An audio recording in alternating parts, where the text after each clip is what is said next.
Permítame hacer mi exposición no desde mi rol actual de jueza constitucional, sino como académica y estudiosa del derecho internacional público. En este sentido, mi apuesta es compartir con ustedes algunas ideas que venía trabajando mientras estaba en academia, y es como debatir sobre cómo la Corte Constitucional ha realizado justicia constitucional recurriendo a la relación con el derecho internacional y el derecho interno. A partir de esta relación, hemos logrado un avance en el ejercicio de derechos de las ecuatorianas y de los ecuatorianos. Voy a centrarme en dos ejes temáticos porque hacer este análisis con todas las 2.700 sentencias de la Corte Constitucional sería imposible.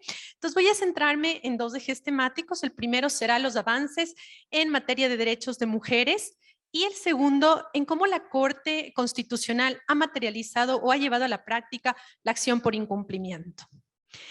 Para esto les voy a presentar una visión general mía también de los aportes de la Corte, la relación entre el derecho interno y el derecho internacional, el pluralismo constitucional como una nueva teoría de la relación entre derecho internacional y derecho interno, que en mi hipótesis, más o menos la Corte Constitucional ecuatoriana en la conformación anterior tomó estos valores para poder garantizar la dignidad de las personas. Luego voy a hacer la revisión de los aportes jurisprudenciales de la Corte para concluir con unas conclusiones y desafíos. En primer lugar, quiero comentarles que desde mi visión de ciudadana ecuatoriana, de académica, yo veía el aporte de la conformación de la Corte Constitucional desde dos puntos de vista, desde dos aristas. En primer lugar, para mí, se ha fortalecido el Estado constitucional de derechos y justicia social. ¿Cómo se logra este fortalecimiento y cuál es el rol de la Corte en este fortalecimiento? Por un lado, porque ha desarrollado el alcance y contenido de los derechos constitucionales.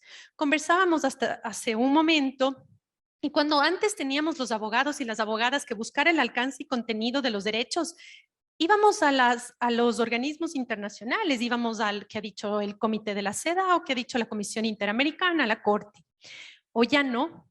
Hoy vamos a los órganos internacionales, pero vamos a nuestra Corte y alcanzamos el contenido del estado de excepción, del derecho a la seguridad jurídica. Ya tenemos del principio de interés superior de niños y niñas, conversábamos con el decano del colegio de acá, tenemos ya ese referente. Ha desarrollado el alcance y contenido de esos derechos constitucionales. El segundo aporte para la consolidación de este Estado constitucional de derechos y justicia ha sido para mí darle vida a las garantías constitucionales, hacernos ver que esas garantías constitucionales no solo son artículos plasmados en la Constitución, sino que en la vida real nos permiten ejercer nuestros derechos y que definitivamente nosotros tenemos esa herramienta, como nos contó la doctora Corral, por ejemplo, en materia de adultos mayores y jubilación, de recurrir a esas garantías para poder vivir y ejercer esos derechos. El segundo aporte que quiero dejarles planteado es que creo que la Corte Constitucional ha fortalecido la democracia ecuatoriana. ¿Cómo? Planteándonos que sí es posible ser independiente, que sí es posible tener una independencia de funciones y que sí es posible que la función judicial, un órgano jurisdiccional, cumpla su rol. Ahora bien, desde esa lógica quiero plantearles mi apuesta y decirles que este desarrollo de alcance y contenido de los derechos y de las garantías jurisdiccionales se ha dado con un fuerte reconocimiento y una fuerte relación entre el derecho internacional y el derecho interno. Para este efecto ya quiero hacer una brevísima revisión del marco teórico de qué han planteado las teorías de cómo se relaciona el derecho interno con el derecho internacional. Ustedes, estudiantes de Derecho, sabemos que tradicionalmente Derecho Internacional y Derecho Interno se vinculan, o se ha explicado esta vinculación a través de la visión del dualismo y a través de la visión del monismo. Dualismo nos plantea que el sistema internacional, el ordenamiento jurídico internacional y el ordenamiento jurídico interno son dos sistemas separados, divorciados. Si hay un conflicto entre normas de estos dos ordenamientos jurídicos, el que lo resuelve es el sistema jurídico interno. Pero frente a esa visión desarrollada en el siglo XIX, tenemos una visión mucho más moderna que era el monismo. Y el monismo que nos planteaba, estos dos sistemas se fusionan en uno solo y alcanzamos un solo ordenamiento jurídico. Creo yo, y desde mi punto de vista, el monismo fue importante en algún momento. Matías Herdegen nos plantea incluso como un test para analizar cómo se da esta vinculación. Sin embargo, yo, desde mi punto de vista, creo que se quedaban mucho en las normas. Es decir, cuál de los dos sistemas tiene más poder, cuál de los dos sistemas es el que debemos aplicar.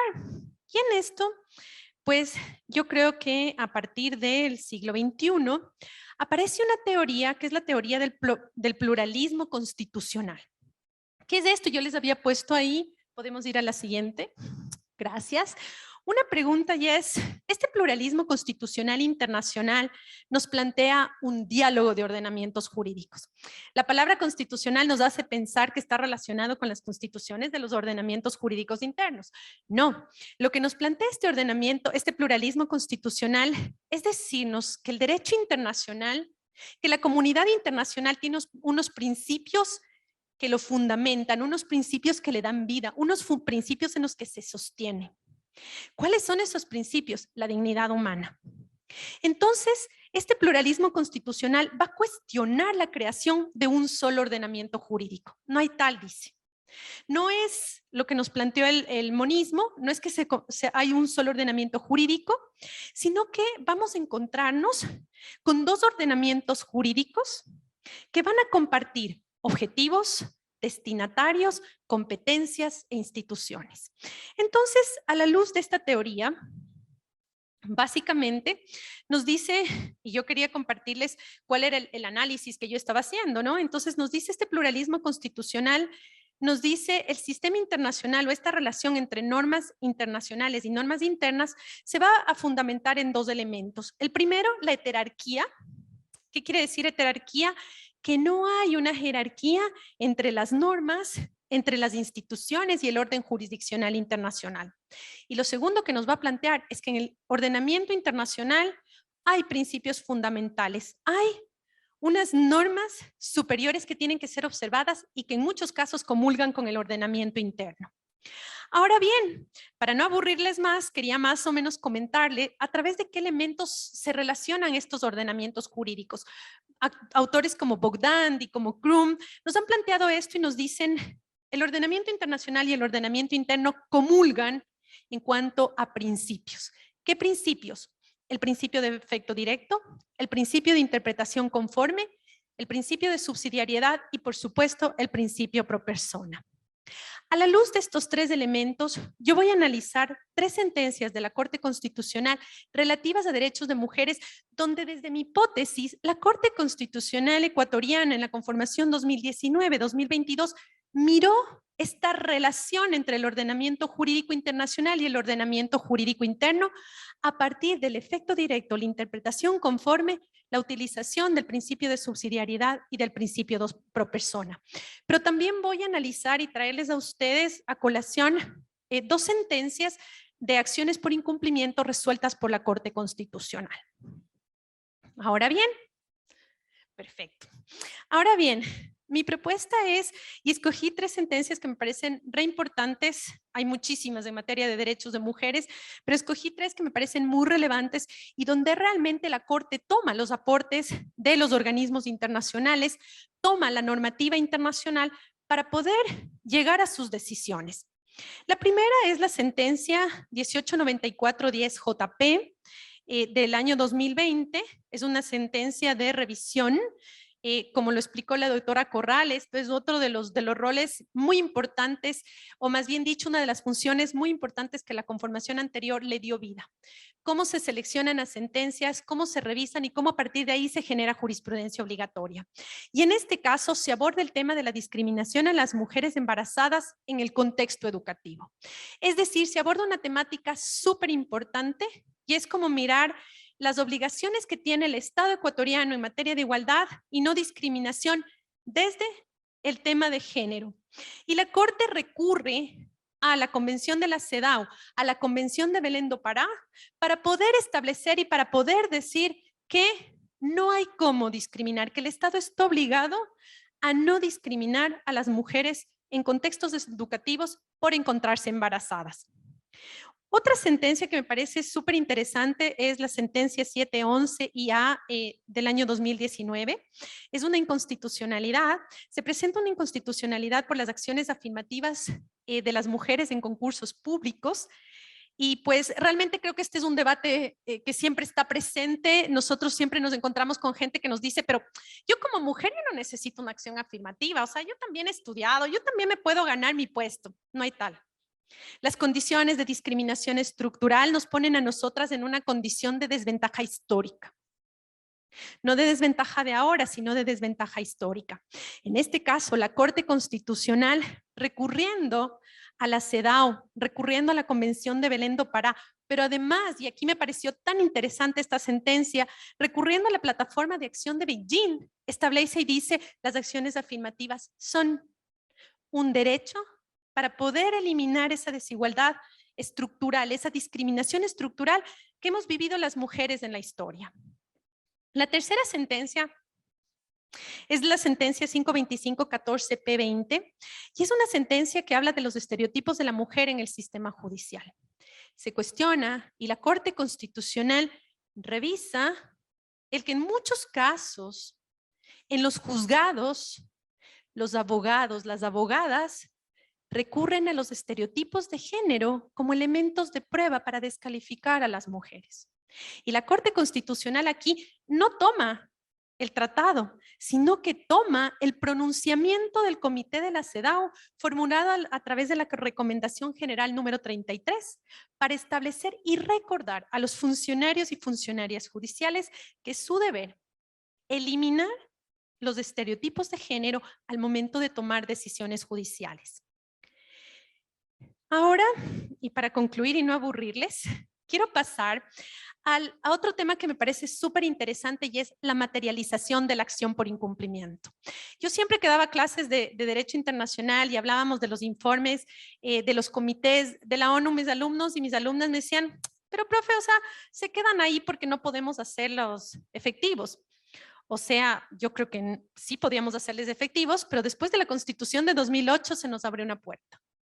La acción por incumplimiento. Los abogados y las abogadas ecuatorianas tenemos la posibilidad de mirar el informe o la sentencia emitido por un organismo internacional y venir acá para hacerlo efectivo. Nuestra Corte Constitucional en la conformación anterior, ha dicho desde el principio de buena fe deberíamos ejecutar de una, el Estado ecuatoriano debería cumplir de una, pero no lo hace. Entonces tenemos la garantía y la Corte Constitucional de la conformación anterior nos demostró que es posible hacer realidad la acción por incumplimiento y hacer efectivas decisiones de órganos internacionales como la Comisión Interamericana de Derechos Humanos. Y vamos a ver el primer caso que les quiero contar, y es la sentencia 2514-AN del 29 de septiembre del 2021, donde la Corte Constitucional resolvió la acción por incumplimiento de las medidas cautelares otorgadas por la CID a 3 ciudadanos ecuatorianos. La sentencia aquí es súper interesante porque la Corte Constitucional dice, si bien las medidas cautelares han sido levantadas, las mismas fueron incumplidas mientras se encontraban vigentes y dispone medidas de reparación. Entonces, toma el informe de la Comisión Interamericana que establecía medidas cautelares de prevención de violación de derechos en contra de 3 ciudadanos, la analiza y resuelve. Y el último caso de jurisprudencia que me parece también súper interesante, la siguiente, por favor, muchas gracias, es la sentencia 2819-AN 2021. Esta es la sentencia que resuelve una petición de cumplimiento de los informes emitidos por el Consejo de Administración de la Organización Internacional de Trabajo a propósito de la queja 2684 presentada por la Federación Nacional de Trabajadores de la Empresa Estatal de Petróleos del Ecuador y sus filiales Petrapec. Esta sentencia es súper interesante, les recomiendo que lean porque aquí se hace un análisis del contenido de la acción por incumplimiento, qué es lo que la Corte debe verificar para poder hacer efectivos los informes de los organismos internacionales, en este caso, del órgano ejecutivo de la Organización Internacional del Trabajo. Me parece súper importante porque además aquí nos dice el poder revisar, el poder mirar que se cumplan las decisiones emanadas por órganos internacionales permite mirar que se respete el sistema internacional y que no se quebrante el ordenamiento jurídico internacional que se ha consolidado. ¿Para qué? Para la protección de la dignidad humana. Creo que a la luz de estas sentencias y la hipótesis que yo me planteaba, es que la Corte Constitucional ha recurrido a esta visión de no creer, tenemos un solo ordenamiento jurídico, sino de recurrir a la interpretación conforme, a la aplicación directa y al principio pro persona para garantizar la dignidad humana. Con mucha fuerza en sus sentencias y principalmente en la materialización de la acción por incumplimiento. Finalmente, quiero transmitirles mis conclusiones y decirles que creo que la Corte Constitucional ha convertido el derecho internacional en una fuente muy importante para la justicia constitucional. Creo que su aporte ha sido entenderlo más allá de un ordenamiento jerarquizado o eminentemente normativo. Creo que ha recurrido a sus estándares, los ha aplicado de manera directa en busca de la materialización de los derechos de las personas. Ha dado pasos gigantes para cumplir la Constitución y su aplicación y la aplicación directa de los instrumentos internacionales. Hemos avanzado en materias de mujeres, la Corte Constitucional ha realizado una aplicación directa y una interpretación conforme a favor de nuestros derechos. Creo que no hemos llegado al fin del camino, sin embargo, vamos avanzando y debemos seguir haciéndolo. Muchas gracias.